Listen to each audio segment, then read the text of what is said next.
Bom dia, boa tarde, boa noite. Esta é mais uma edição de Pedro e Cora. E ó, a gente vai falar de sexo e a gente vai discordar nesse programa. Pedro e Cora, como vocês sabem, toda terça-feira, toda quinta-feira, no YouTube do Meio, na sua plataforma favorita de podcasts. Eu sou Pedro Doria, ao meu lado está minha queridíssima amiga Cora Ronen, de quem com muito pouca frequência eu discordo, e no entanto hoje, Cora... Conseguimos, hein? Aconteceu. Ou, você ainda nem sabe, acontecerá. Já vem.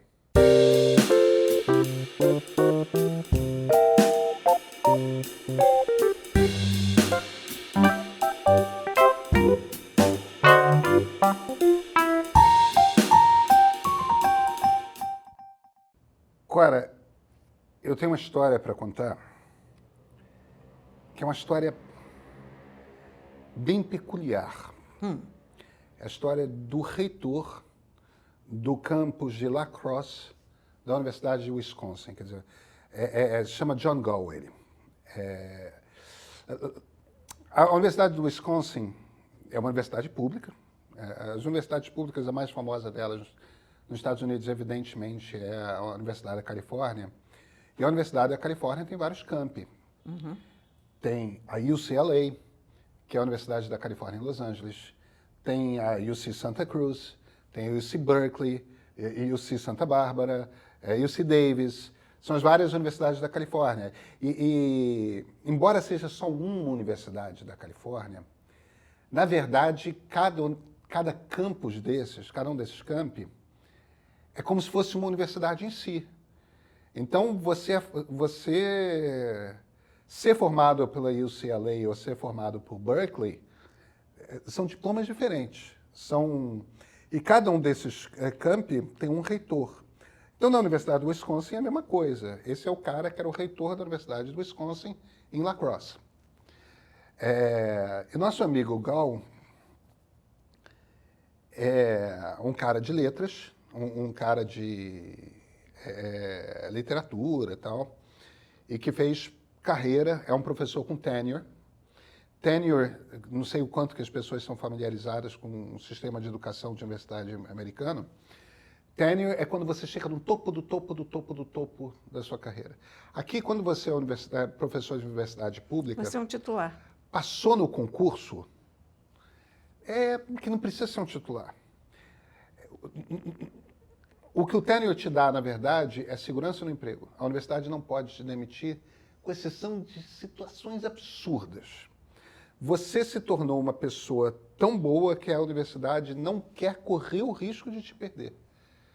Então, ela te dá essa coisa que é, ó, você é nosso para sempre. A gente abdica do direito de te demitir. Professor de universidade pública brasileira passou no concurso, já se torna indemissível. Lá não. Lá você precisa chegar ao ponto em que você tem um tenure. E cada departamento, né, o departamento de letras, o departamento de engenharia e tal, tem um limite de número de tenures que pode distribuir. Então os professores estão sempre concorrendo e competindo entre si para os que chegam ao tenure, porque depois que você conseguiu aquele tenure, enquanto você não se aposentar, e você leva uma aposentadoria da universidade, quer dizer, aposentado você vai receber uma grana da universidade depois que... Então é toda uma coisa ali, enfim. Nosso amigo Gall era professor tenure do departamento de letras e se tornou reitor, né, chanceler da universidade, né?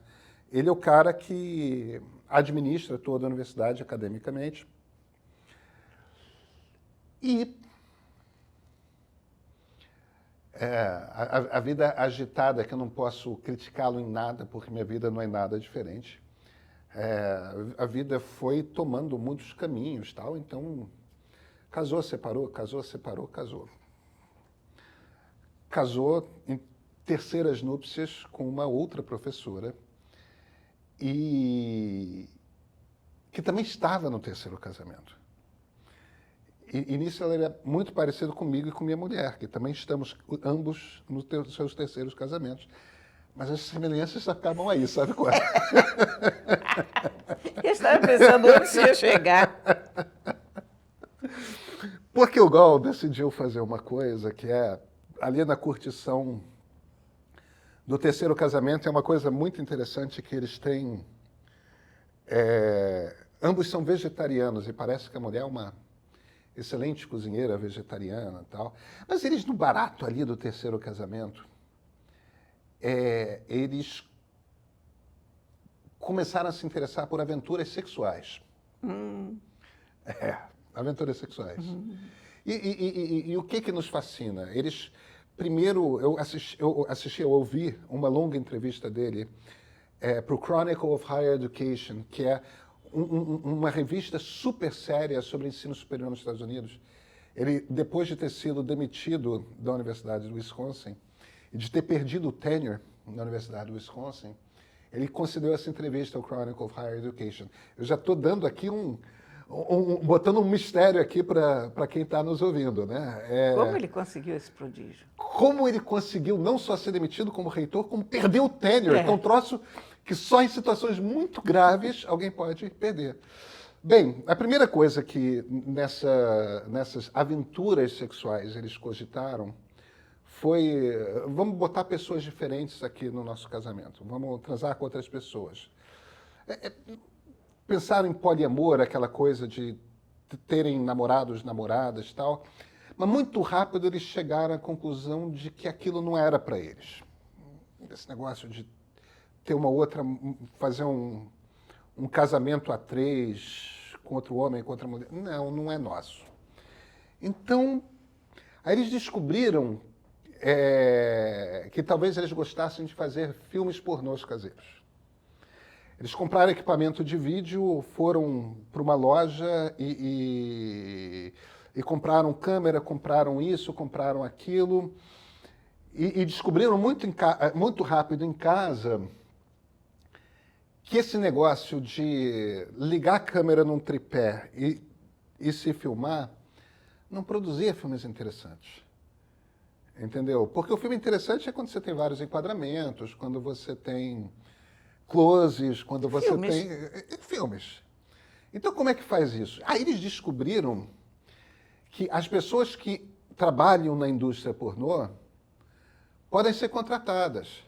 Não só atores e atrizes, como câmeras, editores, produtores. Isso está tomando um caminho muito interessante. Você pode contratar essas pessoas. E o que é que eles fizeram?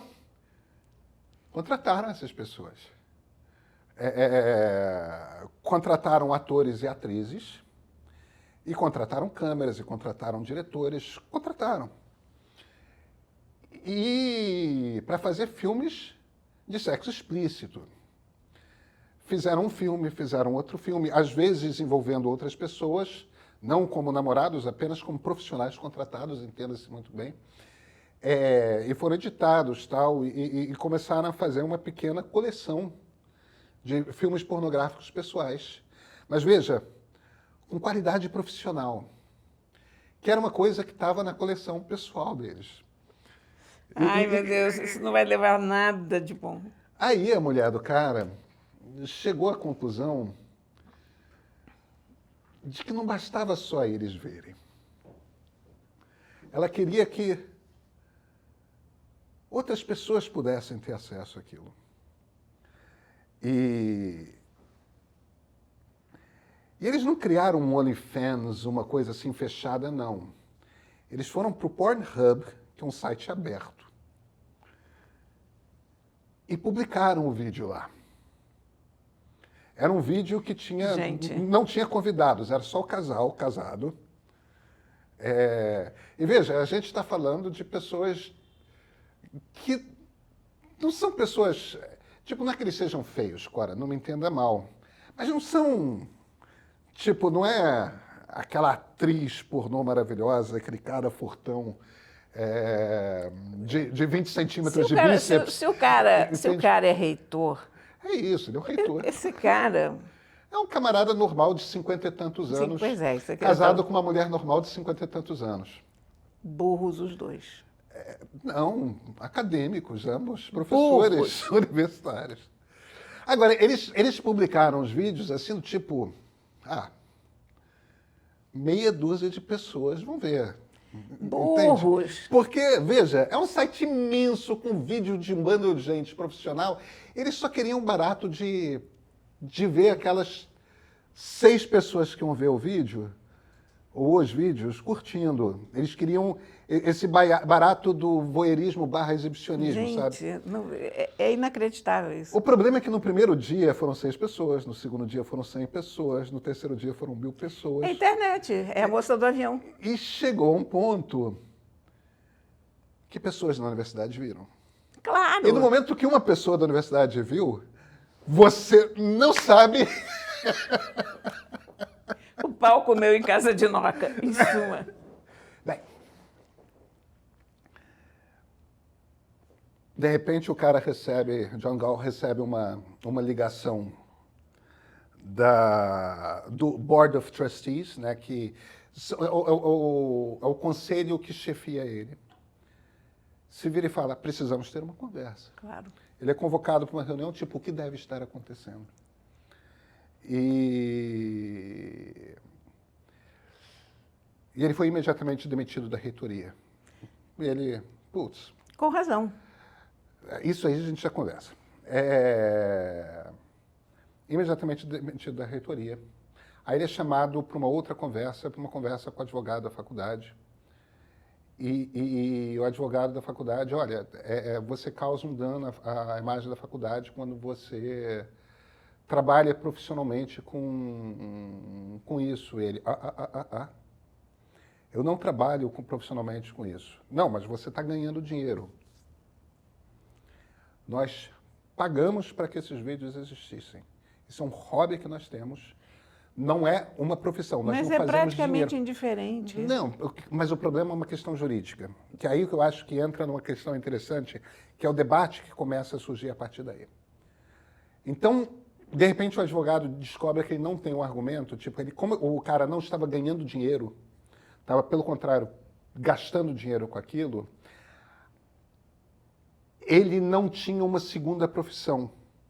Porque é um dos argumentos que você pode perder tenure, se você tem uma segunda profissão, se você ganha mais do que... Não lembro, tem um valor lá. Se você ganha mais do que $1.000 por ano de uma outra fonte, você tem que declarar para a universidade. Como, na verdade, não tinha nada nem de perto, e ainda assim, de repente, ele foi demitido da universidade com o argumento de que ele tinha causado dano à imagem da universidade. E ele entrou com um processo, uma ONG jurídica de direitos civis se uniu a ele, e ele está entrando com um processo, não pela demissão na reitoria, porque como a reitoria é um cargo de confiança, no qual você representa a universidade, de fato, a universidade espera que você espelhe determinados valores, claro, determinadas funções e tal. E aí não tem muito como argumentar. A universidade pode te demitir no momento que quiser se achar que você não reflete mais a imagem que a universidade quer que você reflita. Agora, como um professor, e esse é um argumento muito interessante, que eu acho que vai ser a conversa que a gente vai ter aqui, que é o seguinte, o que ele está argumentando é, olha, tudo bem, como representante da universidade está tudo certo. Agora, como professor com tenure, o que você está dizendo é que eu não posso fazer escolhas a respeito da minha vida pessoal, que eu não posso fazer o que eu quiser com a minha vida quando eu não estou em sala de aula. E eles fazem um argumento com base na primeira emenda, que é na liberdade de expressão, que no fim das contas, o que eu estou fazendo ali é exprimindo algo. Exprimindo um tipo de comportamento, exprimindo um determinado... E produzindo comunicação, produzindo imagem, produzindo... Isso é um direito que é garantido a mim pela Constituição americana. E de fato é mesmo. O que ele argumenta é que, a partir do momento que ele tem tenure, o fato de ele fazer vídeos que envolvam sexo explícito é uma questão que é uma escolha que ele, como cidadão, pode ter e que a universidade não tem o direito de definir, a partir do momento que ele é tenure, a universidade não tem o direito de dizer que tudo aquilo que ele faz do lado de fora, na vida privada dele, se ele escolhe tornar aquela mensagem pública ou não, aquilo não é do interesse da universidade, a universidade não pode puni-lo por ter uma vida privada. E aí ele vai num argumento além, eu estou te vendo aflitíssimo aí, querendo falar, ele vai num argumento além, que é o seguinte, ele defende que está havendo uma mudança de comportamento e uma mudança de percepção do que é aceito e o que não é aceito na sociedade, que para os alunos isso não tem nenhum tipo de impacto negativo, a existência desses vídeos.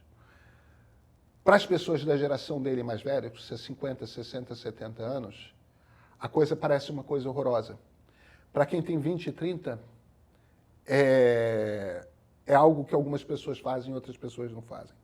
Existe uma mudança de norma, existe uma mudança de cultura e eu acho que ele tem razão. Eu não acho. Eu sei que não. Eu não acho. Então, vamos lá. Em primeiro lugar, o que ele faz ou deixa de fazer com a mulher, fazer os vídeos ou não fazer os vídeos, isso é indiferente. Postar na internet também é indiferente. Não é o que ele está fazendo, mas é o que isso revela da personalidade dele. E o que isso revela dele, no primeiríssimo lugar, é uma absurda falta de critério e de bom senso. Então, eu não sei se eu quero ter como professor, numa universidade que vai ensinar os meus filhos, por exemplo, uma pessoa tão destituída do bom senso mais elementar. Se ele está transando com a mulher, se ele resolveu subir o Everest pelado, se ele resolveu, sei lá, se fechar numa colônia de abelhas e se deixar picar lentamente por todas as abelhas, encher o corpo de mel e venham... Não tem importância. O que tem importância é o que está por trás, é que um homem dessa idade tinha que ter juízo.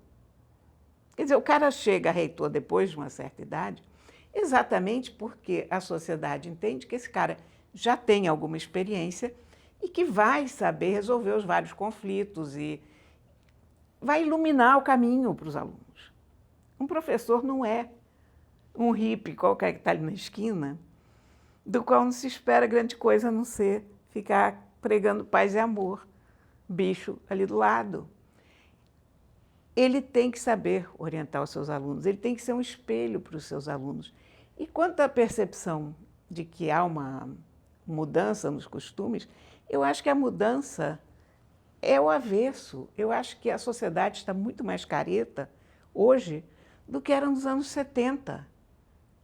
De verdade, nos anos 70 você tinha aqueles festivais todos de música, ninguém ligava se estava pelado ou não, ninguém ligava para quem estava transando com quem. Isso eu posso dizer porque eu estava lá, eu vivi essa situação. Eu acho que a sociedade se encaretou num grau que eu nunca imaginei que fosse ver. Quer dizer, se você me pusesse nos anos 70, me perguntasse como é que eu acho que vai evoluir a revolução sexual, eu te diria que a gente estava caminhando para uma situação semelhante à da Suécia, por exemplo, dos países nórdicos, em que todo mundo vai para a sauna pelado e pronto, e nada acontece porque você está pelado é uma coisa e você levar uma vida sexual é outra, então tanto faz, a gente se aceitaria pelado com tranquilidade. E não foi isso que aconteceu, né? Então, e eu acho que há uma caretice de... Você tem pessoas que são poliamor, pessoas que são isso ou aquilo, mas, no geral, a sociedade está muito careta. E outra, a universidade também não é uma ilha isolada de tudo, formada por pessoas de 18 ou 20 anos. A universidade é o corpo discente, o corpo docente e os pais dos alunos. Então, se você ainda tem uma geração que se choca com aquilo, ou duas, de acordo com o que ele diz, mas eu acho que todas se chocam. Você não pode fazer isso. Você não pode impor a tua intimidade a quem não quer saber da tua intimidade. É muita informação, para quê? Entendeu o que eu quero dizer?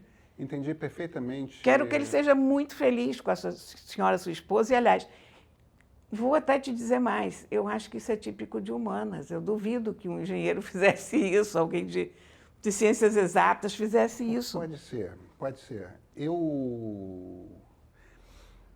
Vamos lá. Eu acho que tem algumas coisas interessantes que você falou. E eu concordo parcialmente com você. E é uma coisa engraçada, Cora, é que, por acaso, como eu tive aquela fase no Ponto, você provavelmente lembra, em que eu escrevi muita reportagem sobre sexo e digital, a começar pelo primeiro perfil da Bruna Surfistinha. Durante muito tempo contava que o meu grande feito na carreira tinha sido descobrir a Bruna Surfistinha. Teve um período na minha vida, uns 5 anos da minha vida, em que eu pensei muito sobre esse encontro de sexo com o digital. E eu construí algumas convicções a respeito disso. Quando você diz que a gente vive numa sociedade muito mais careta do que a gente vivia, eu concordo com você. Eu concordo com você. O que eu quero dizer? Carnaval. O carnaval, quando eu era adolescente... A pessoa saía pelado, literalmente. As pessoas saíam peladas. Eu tenho algumas amigas que saem peladas no carnaval. Todas estão com o mamilo coberto. Quer dizer, o sair pelada é até com os seios de fora, mas o mamilo está com um tapa-mamilo. Que é uma coisa que a gente importou dos Estados Unidos. Que é uma coisa que a gente importou dos Estados Unidos, que é uma coisa engraçada que mesmo quando você tem a situação da liberdade no carnaval, eu acho que o Roberto da Mata é o cara que mais descreve esse troço, é literalmente aquele momento em que tudo é permitido. O homem mais machão pode sair de vestido na rua e batom na boca, e aquilo nunca será usado para questionar a masculinidade dele. O carnaval tem uma coisa que a Saturnália tinha lá atrás com os romanos, né? O carnaval é um momento mesmo cultural de... A gente tem permissão de fazer coisas no carnaval que... E mesmo o carnaval encaretou. Encaretou. O tipo de filme que passava de noite na televisão... A gente tinha, por exemplo... isso anos 90 já. Novelas tipo Pantanal, em que as atrizes apareciam peladas, e aquilo não era visto como... É claro que tinha um olhar com uma certa luxúria para aquilo, mas não era visto como, um absurdo, a atriz da novela não era sem necessariamente roupa. Condenável. E tem outras coisas, e tem outras coisas que são... Você vê a diferença. Não existe mais uma instituição como a Playboy. A atriz que tirava roupa numa edição da Playboy, ela não era vista como vagabunda, ela não era... Aquilo era percebido como um gesto de autodeterminação da própria liberdade. Aquilo era uma coisa de liberdade feminina. E era essencialmente muito bacana. Não, era super bacana, era super interessante. E era tipo Bob Wolfenson, J.R. Duran, eram super fotógrafos que faziam os ensaios. Maite Proença foi para a Itália, a Adriane Galisteu foi para Austin, para Aspen, no Colorado. Então tinha... a Adriane Galisteu, a Paula Burlamacher foi para Aspen. Menino, a Adriana Galisteu, eu era adolescente, né? A Adriana Galisteu foi para Mykonos, uma coisa assim. Tinha uma coisa ali que aqueles ensaios eram um troço... Aquilo era um acontecimento. Aquilo era um acontecimento. Um acontecimento cultural, inclusive. Era um acontecimento cultural. Existia uma conversa sobre... As modelos, as atrizes... Não era uma coisa que você via no quartinho, era uma coisa que você comentava na mesa de jantar. A sociedade brasileira conversava sobre os ensaios. Algumas fotos se tornaram icônicas e importantes, né? Então, existia uma representação cultural. A gente lidava com nudez no Brasil de uma outra forma. Um presidente da República poderia aparecer no carnaval do lado de uma mulher nua, com uma camiseta, mas a foto tirada sem calcinha. de baixo, ela sem calcinha. E, tipo, a primeira página dos jornais, aquela foto, e não era um escândalo, era engraçado. Era engraçado. Aquele foi um escândalo engraçado, quer dizer, não foi escândalo, foi... Tipo, o Itamar não teve um problema político. Não, e era, na verdade, porque o Itamar tinha essa figura até meio professor maluco, meio desligado, meio não sei o quê. Exatamente. Então fazia todo sentido aquela moça pelada ao lado dele. Isso, é um cara que não era casado, né? Então tinha... Fez todo... Foi muito engraçado, o país se divertiu muito. O país se divertiu. Hoje, se o Lula, ou então se o Bolsonaro, quando era presidente, aparecesse nas mesmas circunstâncias, era um escândalo, era um absurdo,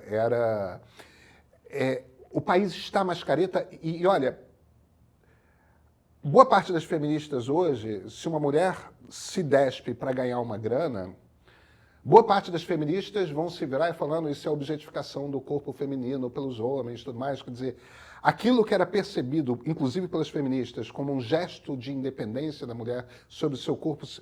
Eu posso me despir... Toda a ideia do topless na praia, né? Claro, eu posso me despir nas páginas de uma revista, fazer um dinheiro, fazer do meu corpo o que eu quiser. Isso não quer dizer que eu sou vagabunda, isso não quer dizer que eu sou prostituta, isso não quer dizer que eu não tenha moral, isso não quer dizer... Isso sou eu com a autonomia do meu corpo. Era assim que a coisa era percebida, inclusive no universo feminista, em 1990, 1980, 1970, 70 e tantos. 70 então nem falar, né? Não, aí que aí o tempo do desbunde, né? Foi que é uma a melhor época do mundo, infelizmente eu estava lá. Eu não, eu era criança. Mas o ponto que eu estou fazendo é, você tem razão em Caretô. Agora, ao mesmo tempo que encaretou no sentido de que essa nudez é percebida como negativa, por outro lado, o sexo explícito se tornou uma coisa que está ao alcance de todo mundo a qualquer momento na internet. Mas como pornografia. Não, sim. Mas Cora, o problema é que pornografia era uma coisa... Pornografia era uma coisa... De novo, as pessoas que não se surpreendam, eu cobri isso durante um tempo, então eu conheço... Você vê, naquela época tinha isso. Pornografia você tinha uma saudável cobertura disso. Teria hoje. Já era um pouco depois, já foi 2004, 2005, 2006. Mas eu não vejo mais uma coluna como aquela tua. Não tem. Hoje. Não tem. Nem vejo espaço, hein? Não. O UOL faz uma cobertura extensa sobre isso. E outros sites fazem esse tipo de coisa e tem uma coisa de um prazer de ser picante e tal. Mas quando você vai nos anos 90, pornografia era uma indústria profissional, era uma indústria profissional rica, concentrada nos Estados Unidos, no Vale de São Fernando, perto de Los Angeles, que tinha suas grandes estrelas, e tinha a Jenna Jameson, a Stoya. Até uns 2008, 2009, você tinha uma indústria. E, de repente, com os sites de vídeo gratuito, aquela indústria desmorona.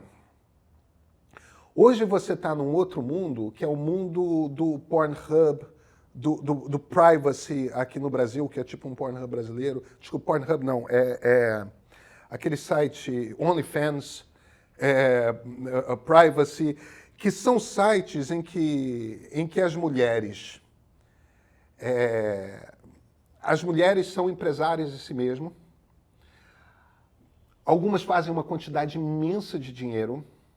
Outras fazem muito pouco, que é É pornográfico no sentido de tem sexo explícito e tudo mais, mas são operações muito mais caseiras, entendeu? É o marido que filma, são equipes de 2 pessoas, tem um cara que filma, tem contratos, E algumas mulheres, você pega, por exemplo, a Kim Kardashian,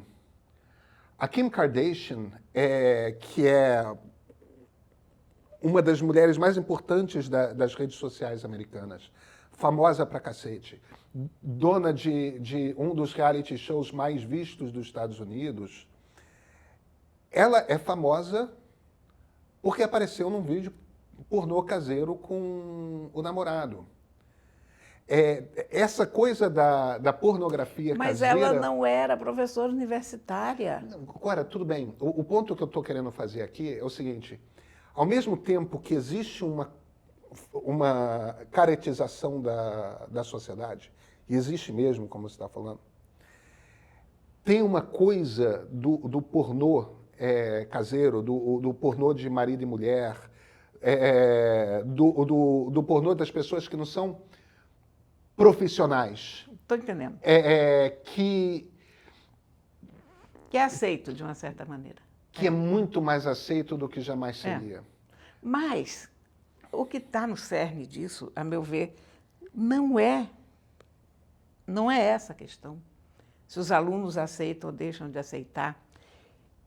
É se o cara, como professor, ele pode se dar esse luxo. E há profissões em que você não pode fazer absolutamente tudo o que você quiser. Quer dizer, eu acho que você pode fazer o que quiser com o teu corpo, você pode fazer o que você quiser com a tua vida, mas em certas profissões convém não. Se você é um piloto de avião, convém não cheirar cocaína feito um louco toda noite, porque... Você põe em risco a vida das pessoas. Você pode cheirar o que você bem entender, se amanhã você quiser cheirar farinha de rosca, faça isso. Se você quiser, sei lá, experimentar o barato do DDT, vá em frente, mas você tem uma responsabilidade que está lá. Se você é um cirurgião, ok, você pode fazer o que você quiser.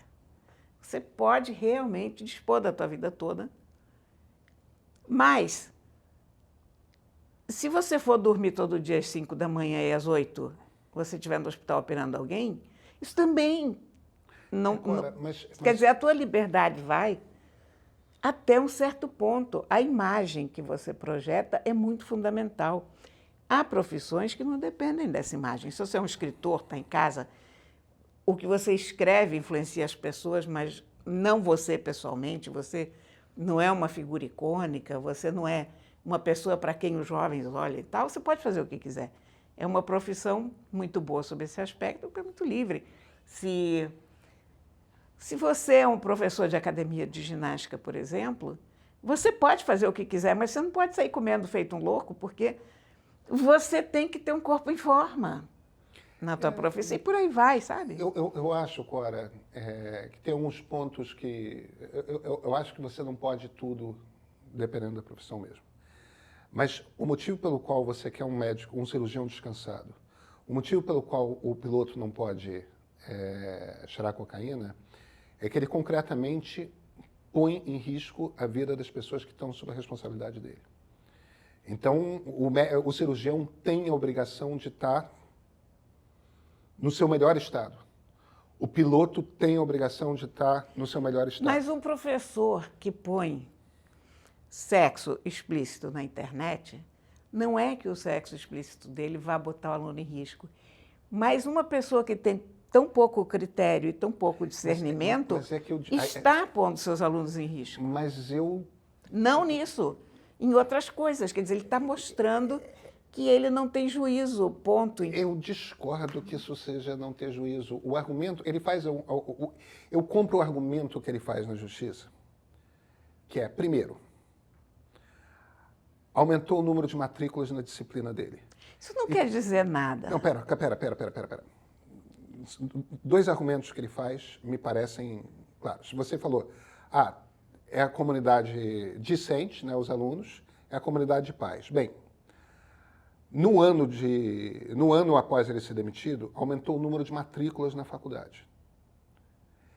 E aumentou o número de matrículas no curso dele.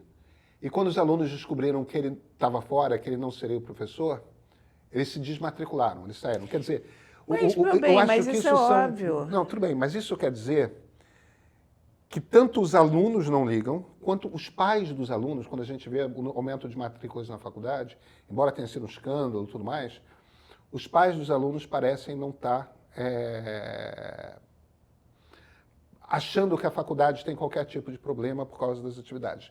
Mas aí eu concordaria com você, isso pode querer... Isso não quer dizer...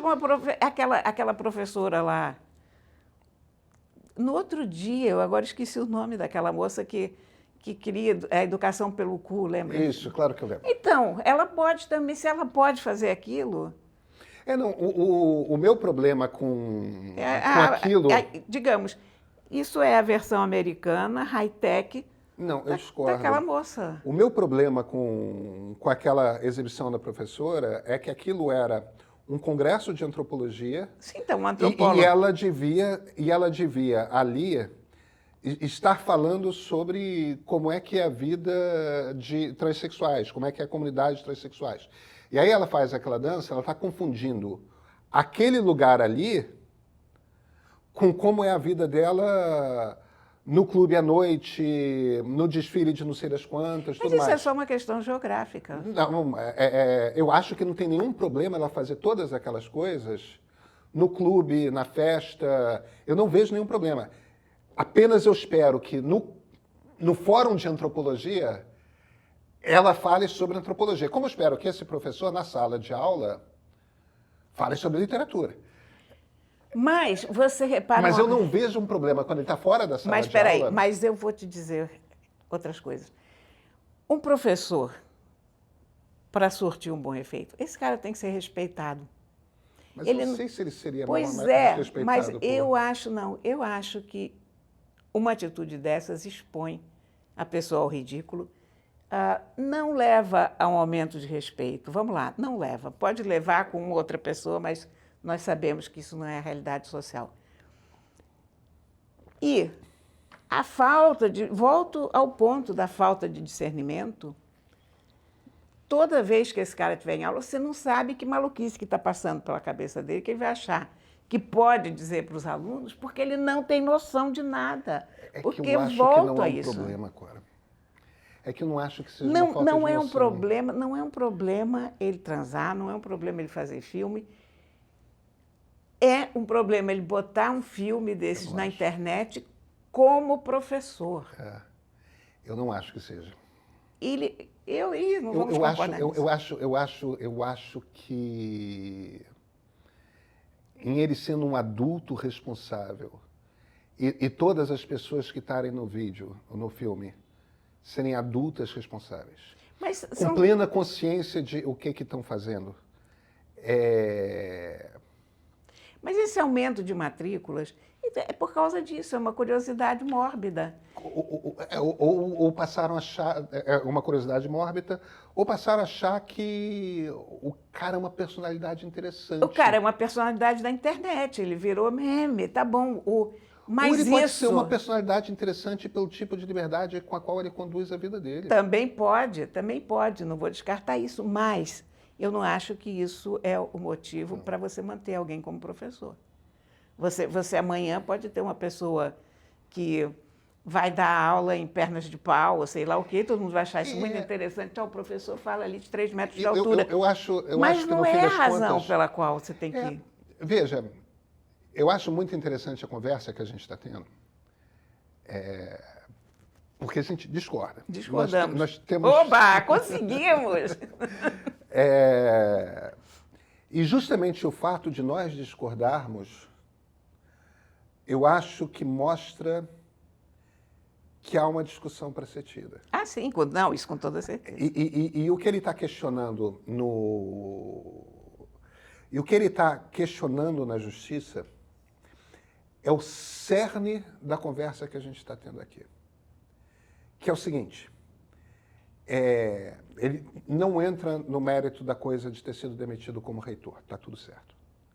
Ali, O texto está completamente certo. ele não entra no cerne. Faz sentido mesmo. O Board of Trustees, né, o conselho que gera a universidade, tem o direito de dizer como é que é o comportamento, já que o reitor é o rosto público da universidade, o Board of Trustees tem o direito de dizer como é que é o comportamento público que se espera desse reitor, tudo certo. Agora, quando você fala do professor com tenure, a questão é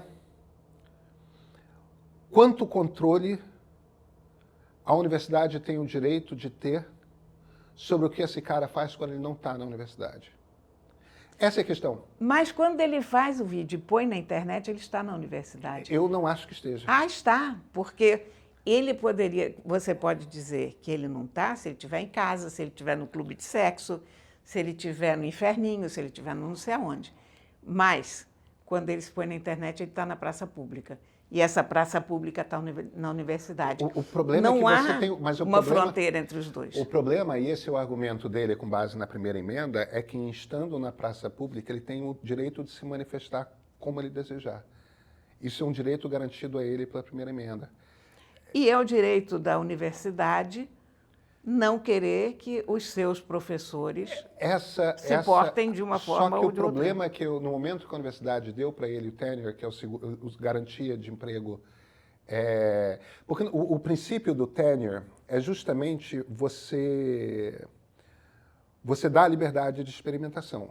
Você dá uma liberdade acadêmica, você dá uma liberdade de você explorar as possibilidades do mundo, que é o natural da liberdade científica. E esse direito de exploração, porque a lógica do tenure, a lógica da garantia de emprego para um professor é justamente para que ele possa ter comportamentos impopulares. Sim.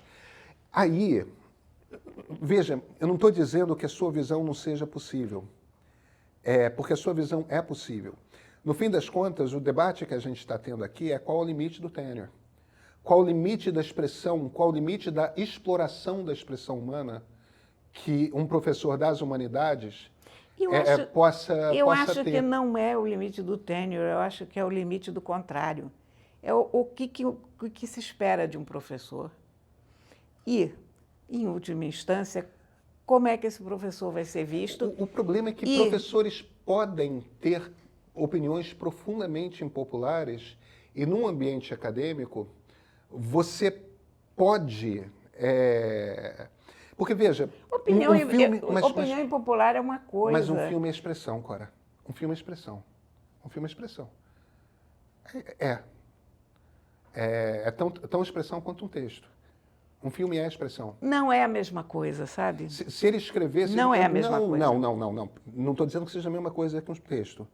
Eu estou dizendo que é uma forma de expressão. Se ele escrevesse um romance erótico... Se ele escrevesse autobiografia erótica... Também, não teria nenhum problema. Eu sei, no momento... O que você está dizendo no momento que não há uma autobiografia erótica, não é texto, é filme, não pode. Essa é uma conversa que a gente pode ter.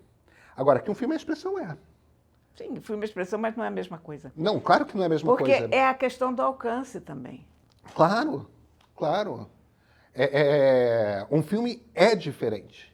Você o vê, você vê o ato, você vê, mas no fim das contas a gente está tendo um debate aqui e que veja, eu não sou um absolutista da liberdade de expressão, mas espera-se de um professor das humanas que ele esteja consistentemente, não importa se é sociologia, se é antropologia, se é psicologia, se é literatura, espera-se que ele esteja atento às fronteiras do que é aceitável ou não na sociedade. E eu acho que esse tema do vídeo com sexo é um tema que está literalmente na fronteira. Ele está justamente naquele lugar em que a fronteira do que é aceito ou não aceito está confusa. Está confusa e elege o Trump. Claro. Cora, tudo certo. Sabe, porque... Mas o sujeito que elege o Trump também assina OnlyFans, tá? Ele assina OnlyFans, mas ele não quer ver o professor da universidade da esquina fazendo isso. Tudo bem, ele pode não querer, mas ele não precisa entrar no OnlyFans do professor, ele não precisa entrar no Pornhub. Isso não é uma coisa que é imposta a ele. Não, mas Ele vê se ele quer. isso reflete sobre a universidade. Cara, tudo certo. Sabe? Eu Quer não- dizer, não tô- então eu vou te dizer só o seguinte: eu acho que é essa liberalização excessiva, essa ideia de que tudo pode ser feito em todas as circunstâncias, em todos os lugares, que está criando todo o problema que a gente vive hoje. Ou se não todo o problema, pelo menos uma boa parte do problema. Mas eu não estou defendendo que tudo Sabe? possa ser feito em tudo quanto é lugar. Porque há limites. Não, eu acho que há limites. Eu só acho que... Eu posso estar sendo muito conservadora aqui. Sei lá, vamos lá, eu sou uma criatura que já passou de 70 anos, então eu estou vendo isso também de uma perspectiva diferente de você. Nós temos 20 anos de diferença de ponto de vista. Mas, para mim, te garanto que para o grosso da minha geração, isso não pega bem. Um professor se portar assim, se ele fosse qualquer outra coisa, se ele fosse, enfim, qualquer profissão que ele não tem que ser um exemplo para os jovens. Até, olha, se ele fosse um médico, zero problema. Eu não teria nenhum probleminha para um médico que pôs isso no... Eu vou te falar uma coisa. Encomendar o desenho da minha casa a ele, nada. Eu talvez tivesse dúvidas se a gente estivesse falando de um professor secundarista. Eu acho, ainda mais um professor de literatura, testar as fronteiras do que é aceitável ou não na sociedade. Eu acho que está tudo certo. Eu realmente acho que é possível. Eu não faria isso, entendeu? Pessoalmente. Mas eu acho que está tudo certo. Eu sou realmente horrivelmente liberal, sabe? Mas eu acho que eu sou liberal peronomútil, porque eu vou te dizer uma coisa, eu acho que aluno de faculdade não é muito diferente de secundarista, são pessoas muito jovens. Passou dos 18 anos, está no jogo agora? Está no jogo, mas você tem que ter um mínimo de ambiente numa universidade, você tem que ser um exemplo para os teus alunos de bom senso. Você não tem que ser um exemplo de fervor a Dionísio, digamos, ou qualquer outra coisa do gênero. Discordamos. Discordamos. Pronto. Temos livro? Temos. Pronto. Olha, não é qualquer livro não, hein? Opa! É o livro da Rosa Freire da Aguiar, Sempre Paris, Crônica de uma Cidade, seus escritores e artistas. Que interessante. Rosa Freire da Aguiar, hoje é uma das principais tradutoras que a gente tem. Traduziu Proust, está traduzindo Proust. Ela já ganhou uma quantidade de prêmios de tradução, inclusive o prêmio de tradução que leva o nome do meu pai, Paulo Ronay. Ela começou a vida como jornalista. Isso eu não sabia. Pois é. E ela começou a vida como jornalista em Paris, como correspondente em Paris. Pamala. Então, esse livro, esse ano, foi um dos candidatos ao melhor livro de crônicas do ano, no Prêmio Jabuti. E levou, e merecidamente. Mas não só isso, ele levou o melhor livro do ano do Jabuti. Uau. Então, a Rosa voltou para casa, no Rio, com 2 belos jabutis. Um deles grande. Não, os 2 são pequenininhos, mas são diferentes. Um é todo dourado, o outro é verde com detalhes. Enfim, vou fazer um belo par de jabutizinhos na estante. Claro que o cara na esteira do avião resolveu implicar que diabo é isso na sua bolsa e tal. E um rapaz que estava logo atrás dela esclareceu para o camarada ali no raio-x, não, isso é um prêmio literário, ela foi premiada ontem, eu estava lá, eu vi e tal, então Rosa pôde trazer a sua coleção de jabutis para o Rio de Janeiro. Agora, eu vou te dizer o seguinte, Eu achei os dois super merecidos. O livro é uma delícia. Na verdade, são 2 livros, tá? Porque no começo ela fala de como ela foi parar em Paris, de como ela vivia lá, como era a vida. Ela conheceu o Celso Furtado lá, se casaram.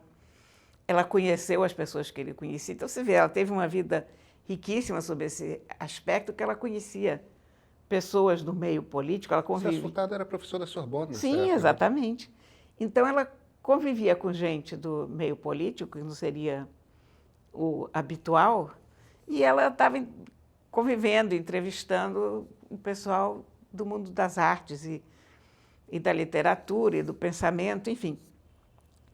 É maravilhoso. Então, você tem essa primeira parte do livro em que ela conta essas suas aventuras em Paris, e depois ela tem entrevistas, ótimas entrevistas, e assim, não são com quaisquer pessoas, não, sabe? Assim, tipo, olha, Ionesco, Fernand Braudel, François Giroud, o Simenon, Júlio Cortázar, Norma Bengel, Raymond Aron, Roland Barthes, Romain Aron, um grande liberal. Olha, era mesmo, eu entrevistei ele. Ela fez a última entrevista. liberal. Olha, ela fez a última entrevista com ele. É o maior liberal francês do Eu século XX. fiz uma grande entrevista com ele, mas aqui no Brasil. Era uma figura maravilhosa. Eu gosto muito do Henri Bernard Lévy, mas eu acho que o grande liberal francês... Raymond Aron, com toda certeza. Do século XX é o Raymond Aron. Olha, é uma delícia de livro. É muito, muito bom. Muito merecido ter sido o melhor livro de crônicas, porque realmente é imbatível nesse aspecto. E o melhor livro do ano também, porque aqui você tem uma história de vida que ninguém tem igual. E contada por jornalista. Ou seja, não tem aquelas firulas literárias chatas de ler. Ela não sentou para escrever grande literatura, ela sentou para contar uma história com clareza, com começo, meio, fim, da melhor forma possível, e ela é hábil nisso. Então, você tem um texto muito, muito bom de ler, você tem entrevistas interessantíssimas, escrita simples, clara, cativante, como tem que ser. Eu estou baixando hoje no meu Kindle. Pois baixe, que você vai se divertir muito. É um presentão de Natal para todo mundo. E mesmo que você não tenha ninguém para dar presente, mas leia, porque é uma ótima leitura. Está aqui o livro da minha amiga Rosa Freire da Guiar, Sempre Paris. Olha que bonitinho. Bonita capa. Essa jovem entrando nesse táxi.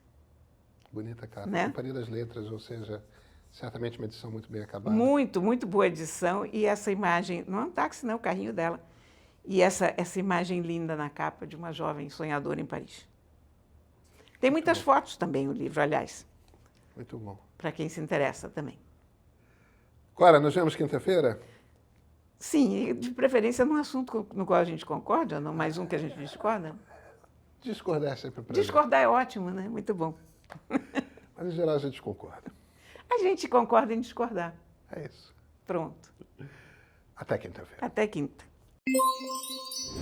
Final de ano, época de festas, comemorações, presentes. E o meio está trazendo um pacotão de promoções dignas de um velhinho de barbas brancas. Assinatura anual do Meio Premium por apenas R$ 120, o equivalente a R$ 10 por mês. Isso mesmo. O mesmo preço que a gente cobrava, em 2017. Quer mais? Tem mais. Apoie o meio e amplie os seus conhecimentos sobre política, história, tecnologia. Isso tudo com o plano Meio Premium mais cursos. O preço anual caiu de R$ 700 para R$ 480. Só isso? Não, tem mais. Se você comprar o plano Meio Premium mais cursos, vai receber na sua casa a edição em papel do nosso sensacional livro de charges, fazendo a retrospectiva dos melhores e piores, claro, momentos de 2024. Curtiu? Aproveita, que é só até 5 de janeiro.